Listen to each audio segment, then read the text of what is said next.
సముద్రంలో ఓడెక్కిపోతా ఉన్నాడు ఒక వ్యక్తి. కొంత దూరం పోయిన తర్వాత ఓడలో నుండి కింద పడిపోయాడు. ఆ ఓడల నుండి కింద పడిపోయిన తర్వాత కొట్టుకుంటున్నాడు. కానీ వాడి ఉద్దేశం ఏంది? ఆకాశంలో నుండి నువ్వు వచ్చి నన్ను రక్షించాలి,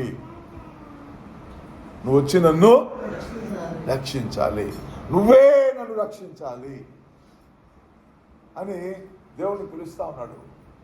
దేవుడా నన్ను కాపాడు అని.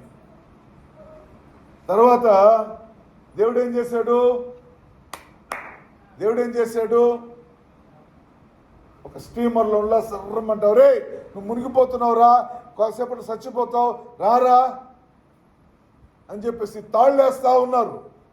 ఏమేస్తున్నారు? తాళ్ళేస్తున్నారు. రండ్రా రారా అంటే నేను రాను. దేవుడే వచ్చి నన్ను కాపాడాలి, దేవుడే నన్ను కాపాడుతాడు, దేవుడే నన్ను ఆదుకుంటాడు, దేవుడే నాకు ఉత్తరం ఇస్తాడు. నేను ఆపదలో ఉన్నా దేవుడే నాకు సహాయం చేయడా? నేను ఫుల్గా దేవుడు నమ్ముకొని ఉన్నా దేవుడు నాకు సహాయం చేయడా అన్న ఉద్దేశంతో వాడు ఎన్నిసార్లు తాడు విసిరేస్తాడు, వాడు రావటంలే.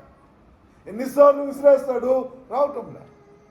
నీ కర్మ పోరా, నీ దరిద్రం నువ్వు అనుభవించరా, వదిలేసి వెళ్ళిపోయిన తర్వాత ఇంకా అలాగే కొట్టుకుంటున్నాడు.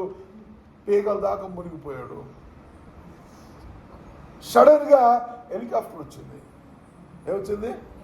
హెలికాప్టర్ వచ్చింది. హెలికాప్టర్ పై నుండి నిచ్చెనేసాడు. వాడి దగ్గరికి నిచ్చెనేసాడు. నాకొద్దు, దేవుడే నన్ను కాపాడుతాడు, దేవుడే నన్ను ఎత్తుకుంటాడు. నువ్వు జలములలో పడి వెళ్ళినా అవి నీ మీద పారవు, నువ్వు అగ్నిలో పడి నడిచినా అవి నిన్ను కాల్చజాలవు. వాక్యం చెప్తుంది కదా. అందువల్ల నేను బాగా దేవుణ్ణి.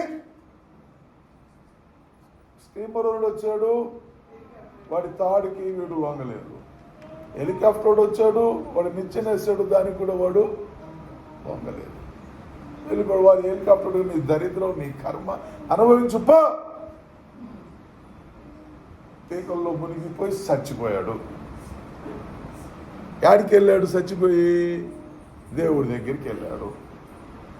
దేవుడి దగ్గరికి వెళ్ళంగానే నిలబడ్డాడు. ఏమయ్యా, నేను